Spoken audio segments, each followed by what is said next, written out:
PM Modi एक dictator है, ऐसा दावा है ऑलमोस्ट सभी ऑपोजिशन पार्टीज, कुछ बड़े न्यूज चैनल्स और इन्फ्लुएंसर्स का। Dictatorship चलছে। Modi is a dictator, a man worse than Hitler, Kumaraswamy told the supporters today. अगर मोदी जी इस 2024 के इलेक्शंस में जीत कर आते हैं तो अगली बार से इलेक्शंस होना ही बंद हो जाएंगे और तानाशाही शुरू हो जाएगी। ये आखिरी चुनाव है। मोदी अगर फिर से आए तो नए चुनाव होंगे, नहीं करने देगा और डिक्टेटरशिप आए। अब फ्रैंकली स्पीकिंग, अगर ऑपोजिशन के पॉइंट ऑफ व्यू से देखें तो वाकई में कई सारे उनके कंसर्न्स लेजिट है, चाहे मोदी जी के सपोर्टर्स इसे एक्नॉलेज करते हैं या नहीं। जैसे हर कोई एग्री करेगा कि 2014 के बाद ही तो अचानक से एक प्रो हिंदुत्व का वेव आ गया, जिसने एक्चुअली में खाद दिया बीजेपी के कमल को फूलने में। अब हर सिक्के के दो पहलू होते हैं, राइट? और इसीलिए कोई भी बीजेपी सपोर्टर इसे भी डिनाई नहीं कर सकता कि हिंदू एम्पावरमेंट होते ही मुस्लिम्स के अगेंस्ट काफी नेगेटिव थॉट्स सर्कुलेट होने लग गए सोशल मीडिया में, जिसे ऑपोजिशन लीडर्स ने कैपिटलाइज कराकर उनमें और भी ज्यादा डर का माहौल फैलाना शुरू कर दिया। अब आइडियोलॉजीज के आधार पर पावर में आना एक डिक्टेटर की कोर निशानी तो होती ही है। जैसे फॉर एग्जांपल हिटलर भी तो आर्यन सुप्रीमेसी के आइडियोलॉजी से ही पावर में आया था। ISIS founder Zarqawi Islamic supremacy के बल पर और स्टालिन सोशलिस्ट सुप्रीमेसी। अब हिटलर के राइज के टाइम पर भी लोगों को यही लगा था कि आर्यन सुप्रीमेसी एक अच्छी विचारधारा है और ज्यूज का तो सिर्फ इकोनॉमिक बहिष्कार ही हो रहा है। पर आगे जाकर यही चीज इस तरह से एस्केलेट हुई कि ज्यूज के खिलाफ सभी जर्मन्स में एक एक्सट्रीमिस्ट माइंडसेट फैलने लग गया और उनके खुलेआम एग्जीक्यूशंस तक होने लग गए। कॉन्सेंट्रेशन कैंप्स के बारे में तो आपने सुना ही है। अब मैं यहां पर आज की रियलिटी क्या है, कौन सही है कौन गलत, ये अब तक नहीं बता रहा हूं, बल्कि परसेप्शन ऑफ रियलिटी की बात कर रहा हूं, क्योंकि बीजेपी सपोर्टर्स को लग सकता है कि डरने की जरूरत तो माइनॉरिटीज को नहीं बल्कि हिंदुओं को है। तो ये उनका परसेप्शन ऑफ रियलिटी है, बट बिना ऑपोजिशन के पॉइंट ऑफ व्यू को लॉजिकली समझे कि कहां से वो आर्ग्यूमेंट आ रहा है, बिना उसके जड़ तक जाए हम वो सच है या झूठ ये नहीं समझ सकते। हमें प्रोपोगैंडास को असली सच्चाई से अपने विवेक के इस्तेमाल से अलग करना ही होगा, और तभी हम एक रियल जागरूक इंडियन बन सकते हैं, सिर्फ एक अंधभक्त नहीं। और आज के इस वीडियो में बिल्कुल हमारी यही कोशिश होगी कि इस पूरे मुद्दे के जड़ तक जाए, रूलिंग गवर्नमेंट सपोर्टर्स और एंटी गवर्नमेंट सपोर्टर्स दोनों के नजरियों को लॉजिकली समझे और फिर ही जजमेंट पास करे कि किसका पलड़ा भारी है। सो पहले समझते हैं कि क्यों ऑपोजिशन ये दावा कर रही है कि मोदी जी एक डिक्टेटर है जिनसे कॉन्स्टिट्यूशन को खतरा है। इसके लिए सबसे पहले हमें यह समझना होगा कि एक डिक्टेटर की असल पहचान ही क्या है, हिस्टोरिकली क्या रही है, और मोदी जी की लीडरशिप इनसे कितना मैच कर रही है। किसी भी डिक्टेटोरियल रेजिम के मुख्य पिलर्स हैं ये 5 कैरेक्टरिस्टिक्स। इनसे ही एक डिक्टेटर का पूरा गेम डिफाइन हो जाता है। शुरू करते हैं डिक्टेटोरियल रेजिम के बेस से, यानी पहले पिलर आइडियोलॉजी से, और बीजेपी के केस में यह आइडियोलॉजिकल बैकबोन है हिंदुत्व। हैना आरेंट, एक जर्मन अमेरिकन पॉलिटिकल थियरिस्ट, ने अपने publication the origin of totalitarianism में यह लिखा है कि आइडियोलॉजीज ही डिक्टेटोरियल रेजिम्स के लिए पावर हाउस होती है। एक डिक्टेटर को लोगों को करोड़ों की तादाद में अपने साथ करना होता है, और यह सिर्फ आइडियोलॉजीज के थ्रू ही पॉसिबल हो सकता है, क्योंकि आइडियोलॉजीज ही हम जैसे कॉमन लोगों को कॉमन बिलीव्स के थ्रू जोड़ने का काम करती है, एक सुनहरे भविष्य का एक विजन देती है, और इसीलिए ही किसी भी रेजिम का ये बैकबोन होती है। अगर आप दुनिया के कुछ सबसे पावरफुल डिक्टेटर्स के केसेस को देखोगे, जैसे हिटलर की रेजिम ले लो, उसने जर्मनी में आम जर्मन्स में नाजिज्म की आइडियोलॉजी को पेनिट्रेट करके देश में अपना कंट्रोल एस्टैब्लिश किया था। Das deutsche Volk ist wieder stark geworden in seinem Geiste. Ihre von dem deutschen Volk übernommene Aufgabe zu erfüllen. Sie tritt daher heute hin vor dem Deutschen Reichstag mit dem heißen Wunsch, in ihm eine Stütze zu finden für die Durchführung ihrer Mission. अगर आप उसकी book mean camp में भी देखोगे, इसके chapter 11 में उसने race के प्यूरिटी को सीधे नेशनलिज्म से जोड़ा है। रशिया के डिक्टेटर व्लादिमीर पुतिन भी क्रिमियन इन्वेजन को, इनफैक्ट अभी के यूक्रेनियन इन्वेजन को भी वो रशियन एथनिसिटी को बचाने के लिए कर रहे हैं, ऐसा दावा कर रहे हैं, और इसीलिए आम जनता भी उन्हें सपोर्ट करती है। इराक और सीरिया की आईएसएस रेजिम भी तो अपने सलाफी इस्लामिक कैलिफेट वाले आइडियोलॉजी पर ही तो रूल कर रही थी। बेसिकली आइडियोलॉजी के बिना एक डिक्टेटर जनता पर अपना कंट्रोल एस्टैब्लिश ही नहीं कर सकता। अब ऑपोजिशन के हिसाब से बीजेपी के कोर में आरएसएस आइडियोलॉजी है, जिस पर भी हिंदुत्व, सुप्रीमेसी और माइनॉरिटी को दबाने वाला एंगल है। अब इस पर बीजेपी का क्या पर्सपेक्टिव है इसे हम आगे कवर करेंगे, बट एक डिक्टेटर इन्हीं आइडियोलॉजीज के थ्रू करोड़ों को अपने साइड में करके पावर गेन करता है। अब एक बार डिक्टेटर पावर में आ जाए, इसके बाद वो देश के की इंस्टीट्यूशंस में अपनी पकड़ बढ़ाने लगता है, जो डिक्टेटरशिप का दूसरा मेन पिलर है, क्योंकि उसे पता होता है कि ऐसे ही देश की नब्ज को अपने हाथ में लिया जा सकता है और अपनी हार्ड पावर को बढ़ाया जा सकता है। बिकॉज अल्टीमेटली हार्ड पावर और हार्ड सिस्टम से ही तो देश को कंट्रोल किया जा सकता है। और एक डिक्टेटर ये कैसे करता है? अपने लॉयलिस्ट्स, अपने वफादारों को की इंस्टीट्यूशंस के लीडरशिप में प्लेस करके। अब मोदी सरकार पर भी ऑपोजिशन सेम एलिगेशंस लगाती है। उनके मुताबिक मोदी जी गवर्नेंस के 3 major pillars military, justice system और एग्जीक्यूटिव बॉडीज को कंट्रोल करते हैं, जो उन्हें एक्सट्रीमली पावरफुल बना रहा है। अब इसे ऑपोजिशन द्वारा हाईलाइट किए गए केसेस से समझते हैं, लेकिन उन केसेस को खोलने से पहले एक जगह है जहां पर ऑपोजिशन और रूलिंग पार्टी दोनों भी बिल्कुल कंसेंसस में है, वो है इंडिया की ग्रोथ इन आईटी सेक्टर। सो हाल ही में डेटा साइंस और एनालिटिक्स के जॉब का डिमांड मार्केट में काफी बढ़ चुका है। ये मेरे हिसाब से किसी भी कंपनी में सबसे हाईएस्ट स्किल जॉब होता है, क्योंकि कोई भी कंपनी के टॉप मैनेजर्स बड़े बड़े डिसीजन सिर्फ और सिर्फ डेटा को स्टडी करके ही उनके बेसिस पर लेते हैं, और इसीलिए आप देखोगे कंपनीज में इनकी सैलरीज भी काफी हाई होती है। पर अगर आपको भी इसी फील्ड में अपना करियर बनाना है तो आप स्केलर की मदद से ये स्किल सीख सकते हो, क्योंकि इनके काफी सारे लर्नर्स अब तक टॉप कंपनीज जैसे गूगल, एफबी और अमेजॉन में प्लेस हो चुके हैं। स्केलर बेसिकली एक काफी अच्छा ऑनलाइन टेक लर्निंग प्लेटफॉर्म है, जहां आप डेटा साइंस और मशीन लर्निंग के skills directly top industry expert से सीख सकते हैं। प्लस स्केलर के 80+ रियल वर्ल्ड केस स्टडीज से आपको प्रैक्टिकल नॉलेज भी मिलता है, ना सिर्फ थियोरेटिकल। इतना ही नहीं, स्केलर आपको इजी EMI ऑप्शंस भी प्रोवाइड करता है, वो भी 2 साल तक विद 0 इंटरेस्ट। सो अगर आप भी डेटा साइंस और मशीन लर्निंग की फील्ड में अपना करियर सिक्योर करना चाहते हो, you can book a free live class at scalar.com, link description में। अब लौट आते हैं हमारे टॉपिक पर। हम डिस्कस कर रहे थे कि कैसे मोदी सरकार पर एलिगेशंस लगे हैं कि वो गवर्नेंस के 3 major pillars military, justice system और एग्जीक्यूटिव बॉडीज को कंट्रोल करते हैं, जो उन्हें एक्सट्रीमली पावरफुल बना रहा है। अगर मिलिट्री कंट्रोल के कॉन्टेक्स्ट में बात करें तो ऑपोजिशन का यह दावा है कि 2016 में ही बीजेपी ने इंडियन आर्मी के टॉप लीडरशिप पोजीशन पर अपने लॉयलिस्ट को प्लेस किया था। उनके मुताबिक जनरल बिपिन रावत जी को 2 सीनियर आर्मी ऑफिसर्स को साइडलाइन करके चीफ ऑफ आर्मी स्टाफ बनाया गया था। और ऐसा ही सेम इंडियन नेवी में भी हुआ वाइस एडमिरल करमबीर सिंह जी के साथ, जिनको भी 2 सीनियर नेवी ऑफिसर्स को साइडलाइन करके चीफ ऑफ नेवल स्टाफ बनाया गया। बीजेपी पर इवन यह भी आरोप है कि वो रिटायर्ड मिलिट्री पर्सनल्स को इलेक्शन टिकट्स तक ऑफर करते हैं। अब ये सेम प्रैक्टिस दुनिया भर के कई फेमस डिक्टेटर्स फॉलो करते हैं, जैसे लिबिया के डिक्टेटर मुअम्मर गद्दाफी भी अपने मिलिट्री कमांडर्स की लॉयल्टी को इंश्योर करने के लिए उन्हें फाइनेंशियल इंसेंटिव्स यानी पैसे देते थे, या फिर उन्हें प्रमोशन ऑफर करते थे। सीरिया के डिक्टेटर बशार अल असाद क्लोज फैमिली मेंबर्स या उनके नजदीकी लोगों को ही टॉप पोजीशंस पर प्लेस किया करते थे, and the list goes on and on. अब जुडिशियल सिस्टम्स की अगर बात करें तो इसमें भी ऑपोजिशन के ये एलिगेशंस है कि मोदी गवर्नमेंट अपने फेवरेट जजेस को सुप्रीम कोर्ट में अपॉइंट करती है। जैसे 2018 में रंजन गोगोई की अपॉइंटमेंट पर ऑपोजिशन ने गवर्नमेंट को हेवीली क्रिटिसाइज किया था, क्योंकि गोगोई जी के ही टेन्योर में सरकार के पक्ष में कई सारे जजमेंट्स आए थे, जैसे राफेल एयरक्राफ्ट का केस, सीबीआई डायरेक्टर आलोक वर्मा को डिसमिस करने का केस, और सबसे अवेटेड राम मंदिर का डिसीजन भी रंजन गोगोई के ही टेन्योर में आया था। और ऑपोजिशन के एलिगेशंस और भी ज्यादा स्ट्रॉन्ग तब हुए जब चीफ जस्टिस ऑफ इंडिया के पोस्ट से रिटायर होने के बाद रंजन जी बीजेपी के टिकट पर राज्यसभा MP बने। अब एक डिक्टेटोरियल रेजिम में डिक्टेटर जुडिशियल सिस्टम्स पर अपनी कंट्रोल रखता है उसके पावर को लेजिटिमाइज करने के लिए, और इसीलिए आप देखोगे तो 2016 में जब टर्की के डिक्टेटर रिसेप तय्यिप एर्डोगान के खिलाफ मिलिट्री कू का अटेम्प्ट हुआ था, तब उन्होंने सबसे पहले रिबेल्स को सपोर्ट करने वाले 2700 जजेस को अरेस्ट करवाया। और पुतिन तो फेमस ही है जुडिशरी में अपने लॉयल जजेस को प्लेस करने के लिए, जिस वजह से रशिया का क्रिमिनल कन्विक्शन रेट 99% है। Just imagine 99%।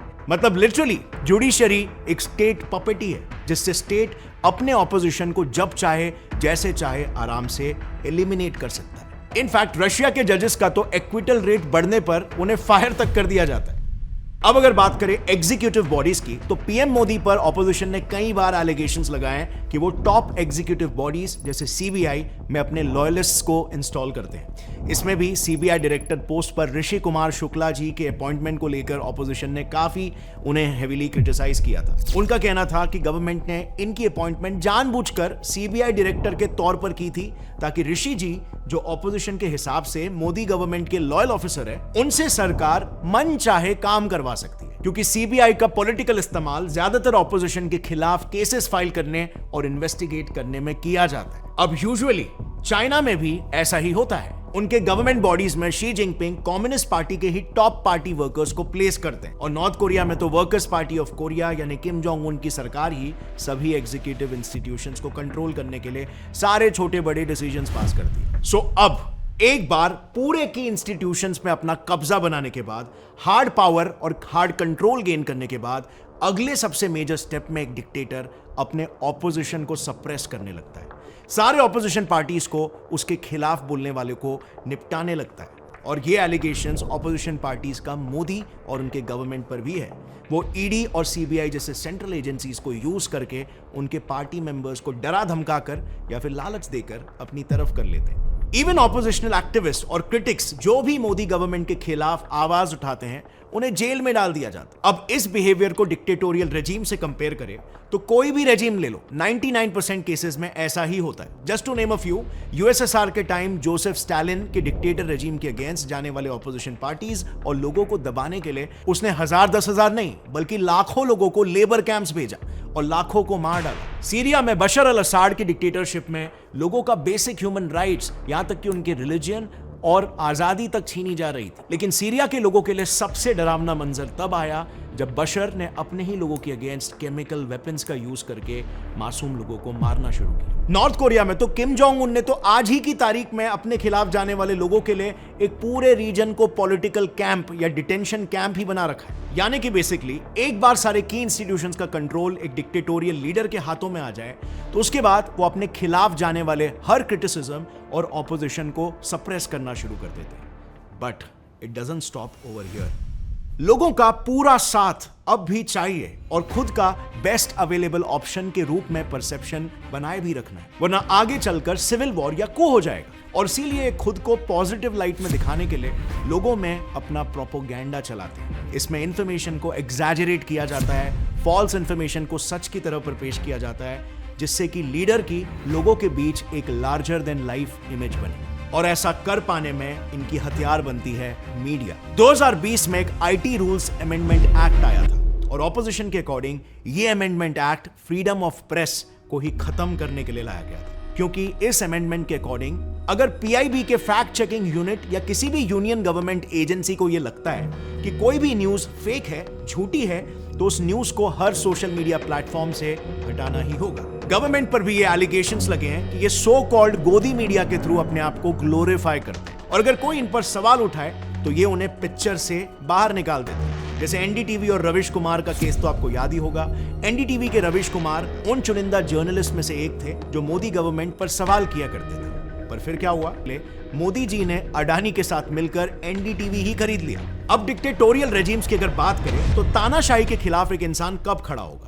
जब उसे ऐसा लगे कि उसके साथ कुछ तो गलत हो रहा है। लेकिन नॉर्थ कोरिया में मीडिया आउटलेट्स पर ही गवर्नमेंट कंट्रोल होने की वजह से सिटीजन्स को वही लिमिटेड इंफॉर्मेशन मिलती है जो सरकार चाहती है उसे मिले। सिटीजन्स को वहां पर टीवी में बस वही प्रोग्राम्स दिखाए जाते हैं जिनमें किम जोंग उन और उसकी फैमिली की हिस्ट्री को ग्लोरीफाई किया जा रहा है और वो कैसे नॉर्थ कोरिया को बेहतर बना रहे हैं, यही सब दिखाया जाता है। किम जोंग उन की तानाशाही में अगर कोई देश छोड़कर भाग भी गया तो उसे उसके परिवार वाले फोन तक नहीं करते, क्योंकि अगर वो बात करें और पकड़े गए तो उन्हें अपनी जिंदगी के बाकी के साल या तो पॉलिटिकल कैंप्स या डिटेंशन सेंटर में गुजारने पड़ेंगे। हिटलर की एक्सट्रीमिस्ट सच्चाई तो आज सभी को पता है, पर कम लोग जानते हैं कि 1933 में पावर में आते ही उसने एक प्रोपोगेंडा मिनिस्ट्री की ही शुरुआत कर दी थी। न्यूज़पेपर, रेडियो, यहां तक कि फिल्मों और दूसरी कलाओं के जरिए नाजी आइडियोलॉजी को प्रमोट किया जा रहा था। इनफैक्ट आर्टिस्ट और जर्नलिस्ट को उसने पॉलिटिकल ओपोनेंट्स को उनके पोजीशन से हटाने के लिए तक यूज किया है। शी जिनपिंग ने भी चाइना में प्रोपोगेंडा फैक्ट्री चला रखी है जिसमें 14,000 लोग एम्प्लॉयड है और वो हर वक्त मीडिया को मॉनिटर करते हैं। और यहाँ के मेगा ब्रॉडकास्टर का टास्क है पार्टी के एक पॉजिटिव इमेज को प्रोपोगेट करना उनके डेवलपमेंटल प्रिंसिपल्स और पॉलिसीज के बारे में बताना और साथ ही चाइना की सिर्फ अच्छी अच्छी चीजों को कहानियों के रूप में चाइना की जनता को प्रेजेंट करना। So basically all in all constant positive propaganda उस डिक्टेटर को देश का हीरो बना देता है और अब बस सुपर हीरो बनना बाकी रह जाता है ताकि लीडर का एक अपना ही पर्सनालिटी कल्ट बन जाए और इसके लिए फिर leader strong acts of bravery या एक्स्ट्रॉर्डिनरी कारनामे करके दिखाता है जो इससे पहले किसी ने भी नहीं किए और इससे बेसिकली उस लीडर की larger than life image create हो जाती है और लोगों को लगता है कि ऐसा लीडर तो 100 सालों में ही एक बार आता है।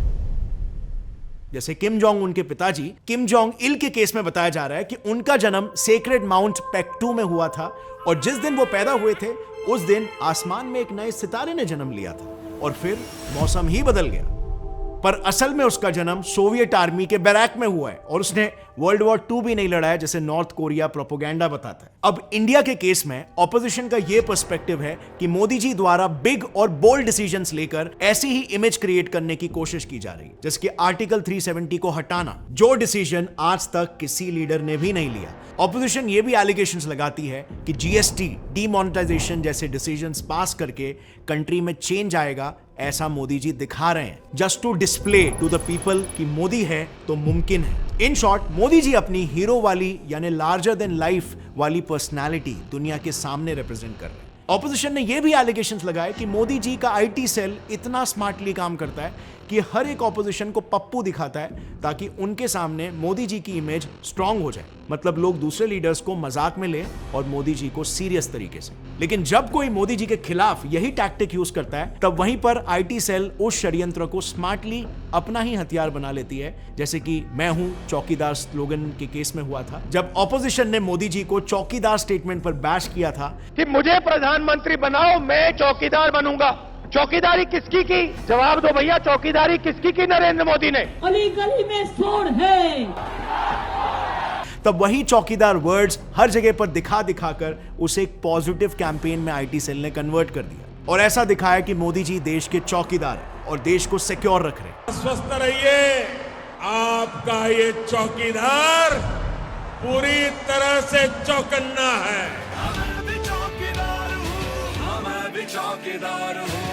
ऐसा ही कुछ किया था बाकी के डिक्टेटर्स ने भी, जैसे हिटलर को पोर्ट्रे किया गया सेवियर ऑफ द नेशन के रूप में जो जर्मनी को वर्ल्ड वॉर 1 में ह्यूमिलिएट होने के बाद उसे अपने बुलंदियों तक पहुंचाएगा। यूएसएसआर के डिक्टेटर जोसेफ स्टालिन को पोर्ट्रे किया गया फादरली फिगर के तौर पर जो सोवियत यूनियन के सोशल वैल्यूज को बचाएगा। टर्की के एर्डोगान को तो लोग इस्लामिक खलीफ तक मानने लग गए और पुतिन का माचोइज्म, केजीबी के सुपर स्ट्रॉन्ग स्पाई और पर्सनालिटी होने का इमेज भी सभी रशियंस के माइंड में फ्रेश है। आज भी कई रशियंस को ऐसा लगता है कि पुतिन के बिना रशिया सरवाइव ही नहीं कर पाएगा।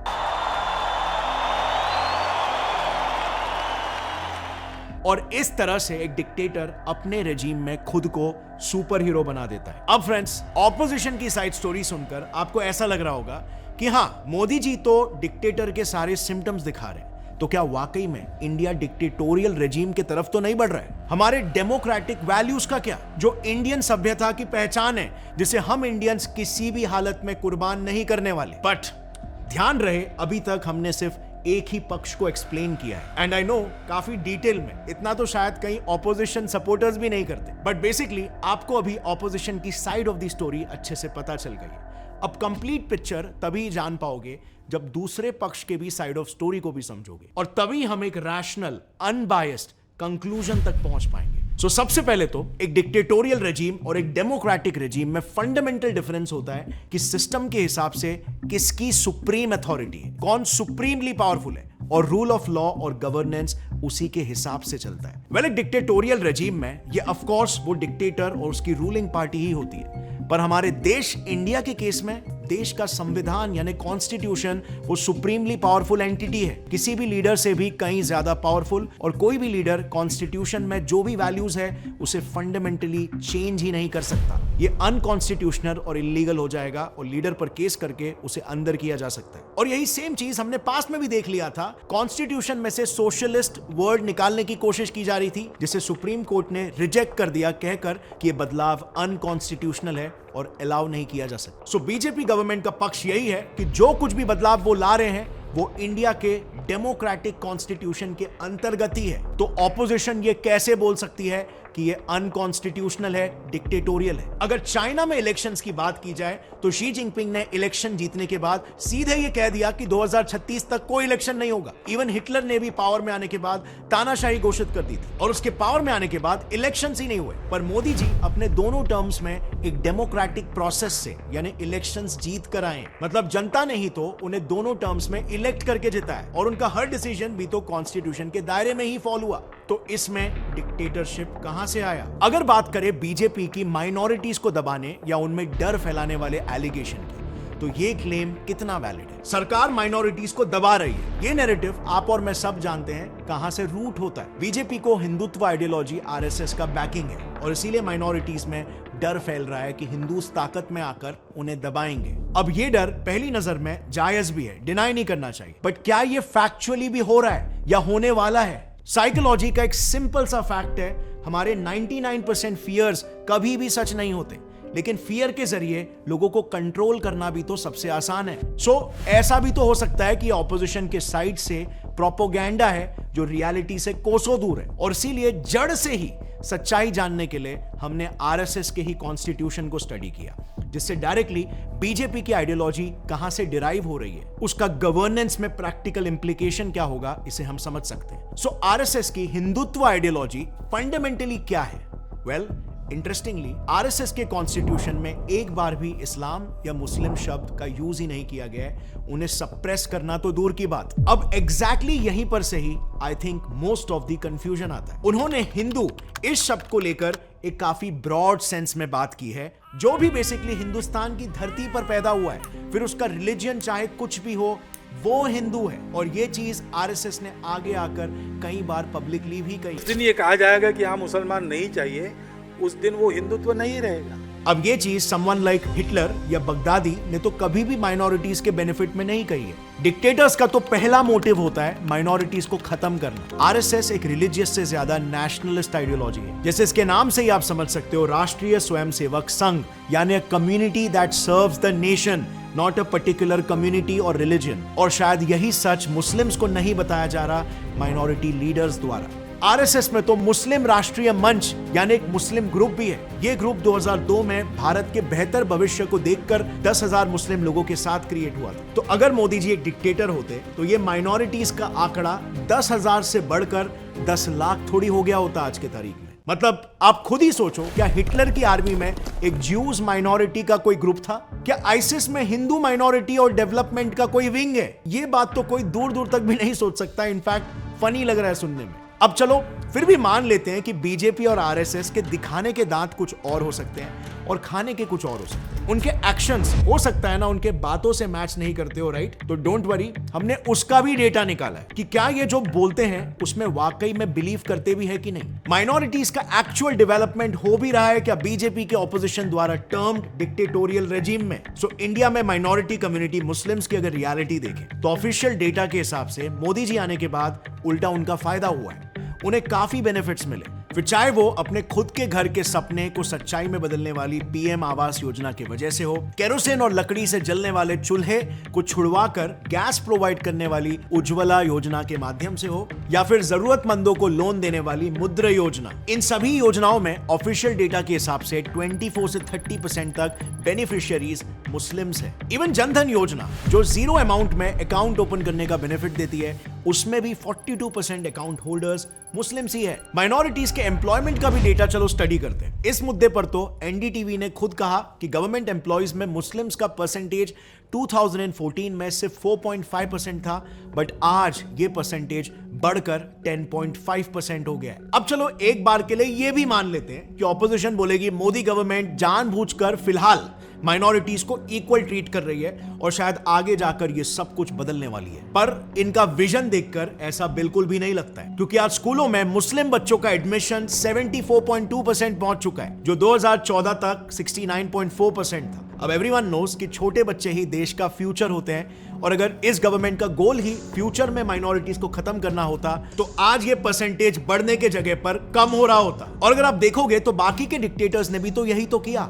इंडिया में माइनॉरिटीज की सिचुएशन को चलो बाकी डिक्टेटोरियल देशों से कंपेयर करते हैं। Starting with the worst example, Hitler, जो सिर्फ नाक की साइज देखकर माइनॉरिटीज को मार देता था। इस फोटो को जरा देखिए। इस तरह से माइनॉरिटीज के नाक का मेजरमेंट लिया जाता था। अगर प्री डिसाइडेड मेजरमेंट में उसका नाक आता है तो वो इंसान आर्यन कहलाया जाता था, और अगर नोज गलती से भी उस मेजरमेंट में फिट नहीं होती तो उसे ज्यू घोषित कर दिया जाएगा और फिर उस माइनॉरिटी को न्यूरेनबर्ग लॉस के तहत मार दिया जाएगा। यस, ऐसे बकायदा विचित्र लॉस थे। हिटलर ने अपने डिक्टेटरशिप में तो बकायदा कैंप्स भी क्रिएट किए थे जहां वो homosexual, Jews, critics, alcoholics, beggars और जिप्सीज जैसे लोगों को कैद करके रखता था। और सेकेंड वर्ल्ड वॉर के वक्त हिटलर ने कम से कम 85% जर्मन जिप्सीज को इसी कैंप में मार दिया था। ये जर्मन जिप्सीज वही इंडियंस थे जो अरब इन्वेजन के बाद सिंध से ट्रैवल किए थे यूरोप में, जिन्हें रोमानीज भी कहा जाता था। अब ये तो हुई एक डिक्टेटर की बात, पर चाइना में तो आज की तारीख में बकायदा कॉन्सेंट्रेशन कैंप्स क्रिएटेड है जहां पर ऑलमोस्ट 11 मिलियन उइगुर मुस्लिम्स को रखा गया है, जिनमें 1 मिलियन लोगों को जेल में कैद करके रखा गया है और बाकी लोग पर इंटेंस सर्विलेंस रखा जाता है। उन पर रिलीजियस रिस्ट्रिक्शंस यानी कि नमाज पढ़ने पर बैन और फोर्स्ड लेबर उनसे करवाया जाता है।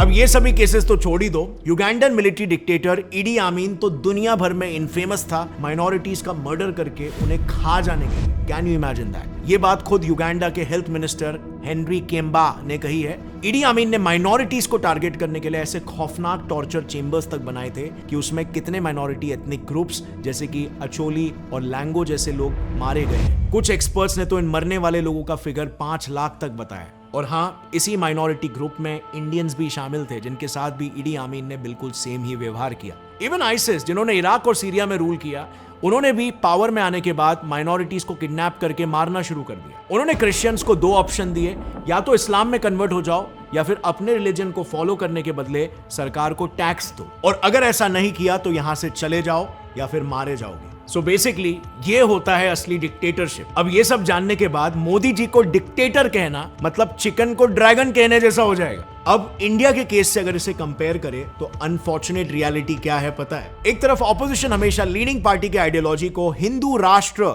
बनाने के प्लान को दिखाकर उसे टारगेट करता है। लीडिंग पार्टी पर इल्जाम लगाया जाता है कि वो मेजॉरिटी यानी हिंदूज के लिए बायस्ड है और माइनॉरिटी के राइट्स को एक्सप्लॉइट कर रहे हैं। बट हिंदूज इस कंट्री में मेजॉरिटी होने के बावजूद इस कंट्री के 8th क्लास सिटीजन है। Yes, 8th class, first class, second class भी नहीं बल्कि 8th क्लास, क्योंकि बेनिफिट्स के कैटेगरी में टॉप 5 सिटीजंस के लिस्ट में भी नहीं आते। वहीं पर मुस्लिम्स इस कंट्री में माइनॉरिटी है, नो डाउट, बट उन्हें आज हिंदूज के राइट से ज्यादा राइट्स मिल रहा है। वक्फ एक्ट 1995 इकलौता ऐसा एक्ट है जो एक कम्युनिटी को किसी भी लैंड को मस्जिद के लिए रजिस्टर कर लेने का हक देता है, जो बाकी किसी भी ट्रस्ट, अखाड़ा या मठ के पास नहीं है। And yes, I am not even kidding. Waqf act 1995 का सेक्शन 3 उन्हें यह हक देता है कि अगर वक्फ बोर्ड को ऐसा लगे कि ये लैंड मुस्लिम लैंड है तो वो सीधे इसे क्लेम कर सकते हैं। एंड यू वोंट बिलीव, सिर्फ दिल्ली में वक्फ लैंड एंक्रोचमेंट के 58,000 केसेस पेंडिंग है, और आज के तारीख में वक्फ बोर्ड देश का 3rd लार्जेस्ट लैंड ओनर है।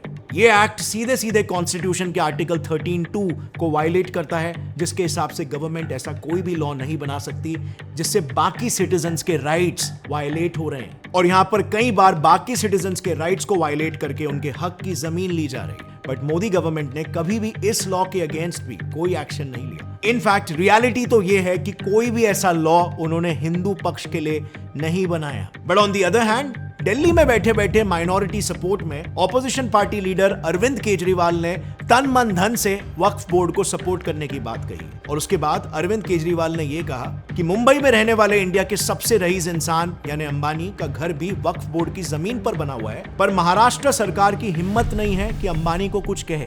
और आगे उनके एग्जैक्ट वर्ड्स ये है, अगर हमारी सरकार होती तो उसकी प्रॉपर्टी तुड़वा देती। बंबई के अंदर इस देश का जो सबसे अमीर आदमी है, बताते हैं उसका घर वक्फ बोर्ड की प्रॉपर्टी पे बना हुआ है। वहां की सरकार की हिम्मत नहीं है जो उसको कुछ कर दे।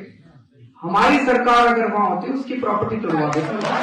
ये माइनॉरिटी अपीसमेंट पॉलिटिक्स नहीं है तो और क्या है। पर हिंदूज जिनके लिए उन्हें बायस कहा जा रहा है, उनके लिए उन्होंने ऐसे नियम बनाए हैं जो हिंदुओं को कम और नॉन हिंदुओं को ज्यादा खुश कर रहा है।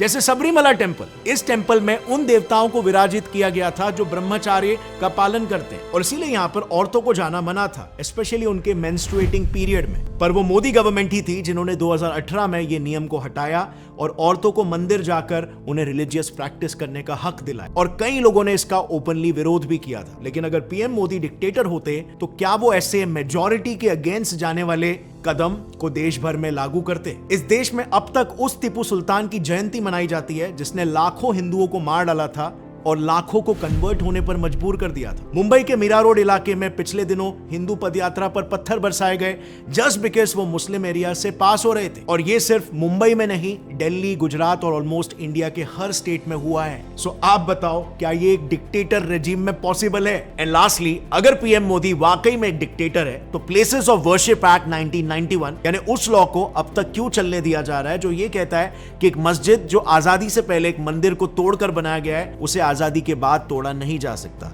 आखिर क्यों उन्होंने इस लॉ को खारिज करने के बजाय 10 सालों तक कॉन्स्टिट्यूशनल प्रोसेस के पूरे होने तक लीगली राम मंदिर बनाने के लिए वेट किया? क्योंकि अगर सऊदी अरेबिया जैसे देश को देखें जहां पर इस्लाम ऑफिशियल रिलीजन है, वहां पर लॉ के मुताबिक हर सऊदी सिटीजन मुस्लिम ही हो सकता है और इंडिया जैसे देश में जहां हर कम्युनिटी को अपने रिलीजन को ओपनली प्रैक्टिस करने का राइट है, उसके विपरीत सऊदी जैसे डिक्टेटोरियल मोनार्की में इस्लाम के अलावा दूसरे किसी भी रिलीजन को पब्लिक प्लेस में प्रैक्टिस करना तक बैंड है। इनफैक्ट सऊदी में तो पदयात्रा भी बैंड है और इवन मुस्लिम्स भी घर से बाहर निकलकर मुहर्रम को नहीं मना सकते क्योंकि उस तरीके से मुहर्रम्स तो शिया मुस्लिम मनाते हैं और सऊदी एक सुन्नी देश है और इसीलिए वहां पर मुहर्रम प्रोसेशन ही बैंड है। सो क्या फिर भी मोदी डिक्टेटर है?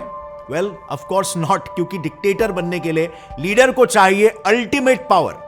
बट ध्यान से देखें तो मोदी जी के पास तो फुल पावर तो है ही नहीं। Yes, that's a fact. Bharat में कुल मिलाकर 31 राज्य है जिसमें से महज सिर्फ 6 राज्यों में बीजेपी ने अपने दम पर यानी सिंगल हैंडेडली सरकार बनाई है और बचे हुए बाकी के स्टेट्स में बीजेपी ने अलायंस में सरकार बनाई है, जैसे महाराष्ट्र में शिवसेना के साथ, यूपी में अपना दल के साथ। इवन कोएलिशन सरकार को भी अगर मिला के देखें तो भी 12 राज्य ऐसे हैं जहां पर एनडीए की सरकार है सिर्फ। तो ये आखिर कौन सी डिक्टेटरशिप हुई कि देश का फुल कंट्रोल भी नहीं है हाथ में? और यही डेटा दर्शाता है असली डेमोक्रेसी।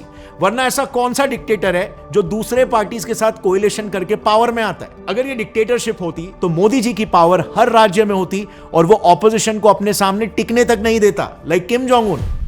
नॉर्थ कोरिया के सुंगोरी रीजन में ऐसे पॉलिटिकल कंसंट्रेशन कैंप्स है जहां पर किम जोंग उन अपने ऑपोजिशन को कैद करके रखता है। हर साल कहीं ना कहीं 2 लाख से ज्यादा लोग इस कैंप्स में कैद होते हैं और वहां पर किम जोंग के अगेंस्ट वोट करना तक एंटी नेशनल कंसिडर किया जाता है। यह होता है एक टोटलिटेरियन स्टेट। सो सिर्फ 6 राज्यों में वन हैंडेड सरकार और 12 कोएलिशन सरकार के साथ मोदी गवर्नमेंट को टोटलिटेरियन स्टेट कहना कैसे पॉसिबल है? इससे कहीं ज्यादा पावर तो कांग्रेस के पास थी जब उन्होंने पिछले 50 साल देश पर राज किए। 3 टर्म्स नेहरू गवर्नमेंट 17 साल, 4 टर्म्स इंदिरा गांधी की गवर्नमेंट 16 साल और 543 में से 400 सीट से सिंगल हैंडेडली जीतकर राजीव गांधी आए थे। यह होता है actual one party system dictatorship.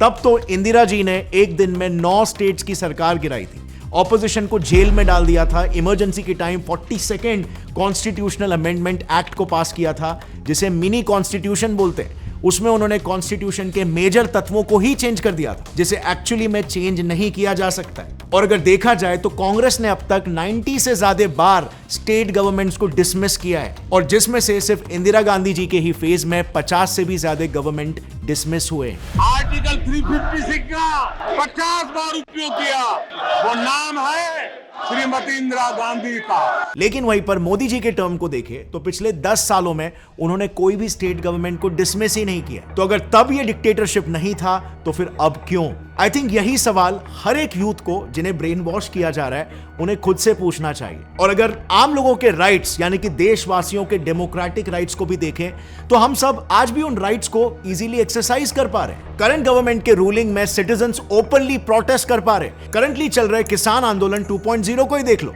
Even पिछली बार किसान आंदोलन के नाम पर इंसानियत का गला घोट दिया गया था। लाल किले पर हिंसा हुई, लड़कियों का बलात्कार हुआ, यहां तक कि लोगों को मारकर लटकाने और जिंदा जला देने जैसे क्राइम्स करके देश के मासूम लोगों को बुरी तरह से टारगेट भी किया गया। इतना सब होने के बाद भी किसान आंदोलन को रोकने के लिए सरकार ने हाथ जोड़े, किसानों से माफी मांगी और फार्म लॉज जिन्हें सरकार ने किसानों की बेहतरी के लिए बनाए थे उन्हें भी रिपील कर दी। 2024 के फार्मर्स प्रोटेस्ट में तो पीएम मोदी तक को मारने के डायरेक्ट थ्रेट्स दिए जा रहे थे। आने वाले 2-3 साल में ना आपको खबर मिलेगी मोदी जी मारे गए।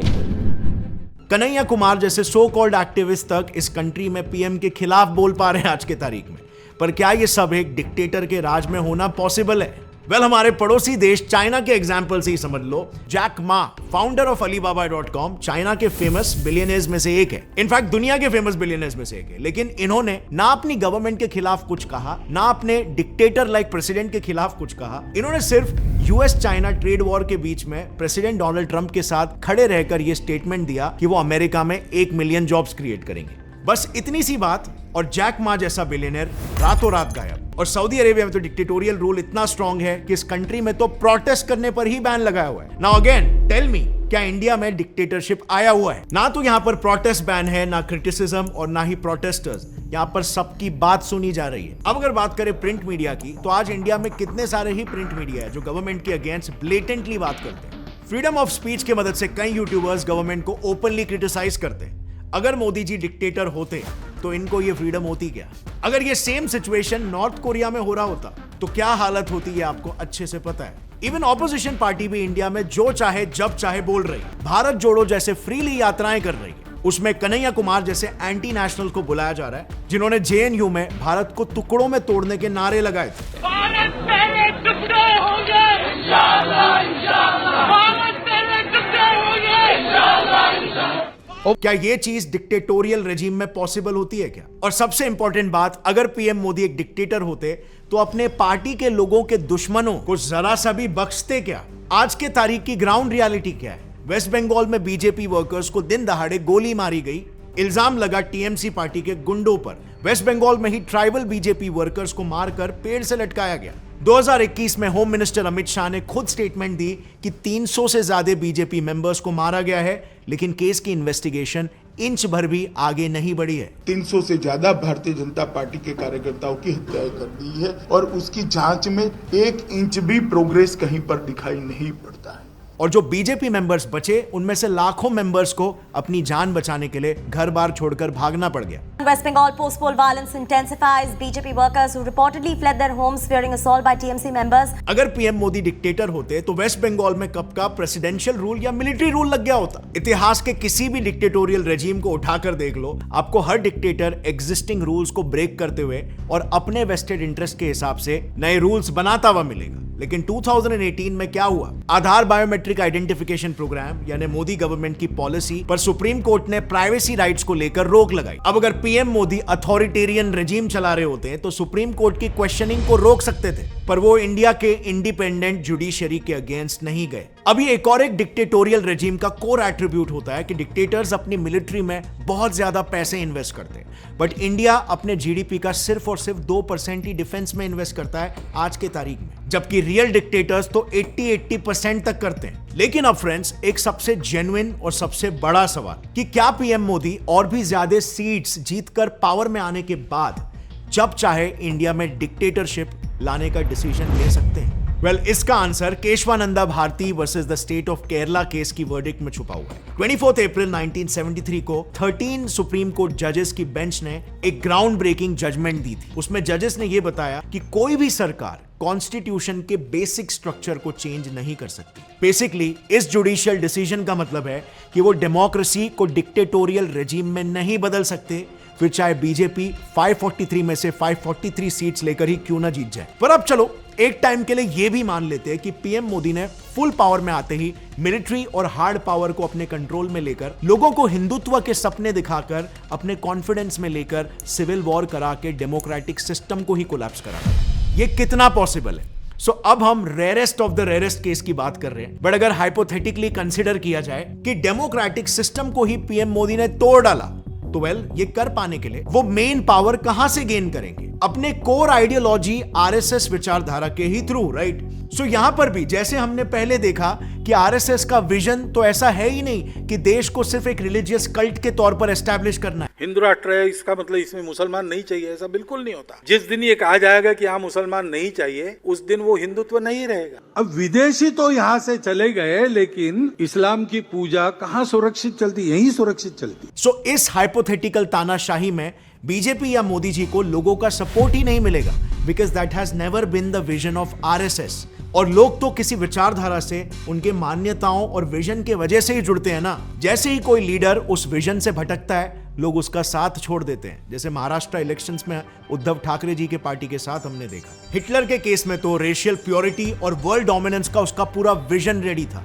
जो उसने अपने बुक्स में भी लिखा है, एक जो पब्लिश हुई और एक जो पब्लिश नहीं हुई। बट यहां पर विजन फंडामेंटली बहुत डिफरेंट है, बहुत यूनाइटिंग है, डिवाइडिंग नहीं।